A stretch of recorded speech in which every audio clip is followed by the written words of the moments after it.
কবিতার শিরোনাম ভালোবাসি ভালোই লাগে। রচনায় কবি মুস্তফা জামাল জানি।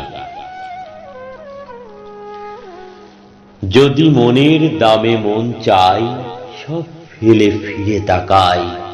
একলা চলার পথের সাথী, একলা থাকা আধার রাতে। হবে কি আমার পথের আলো? তোমার ভাবনায় আমার মুখ ভাসে কেমন খুব দরদি।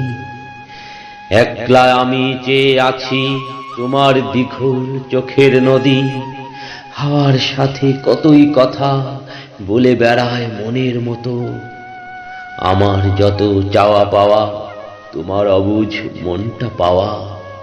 একলা আছি, একলা থাকি এক নিরালায়, তোমায় নিয়ে তুখুর ভাবি। শুধুই তোমার মুখখানি, তোমার ভাবনায় আমার মুখ কেমন দেখো খুব দরদি। আমি কেবল একলা ভাবি, মনের দামে মন চেয়েছি, তুমি না হয় একটু দামি। সকাল সন্ধ্যা নিশি রাতেও অষ্টপ্রহর আমার ঘরে তোমার বসত। তোমার মুখে শুনলে পরে ভালোবাসি ভালোই লাগে, ভালোবাসি ভালোই লাগে।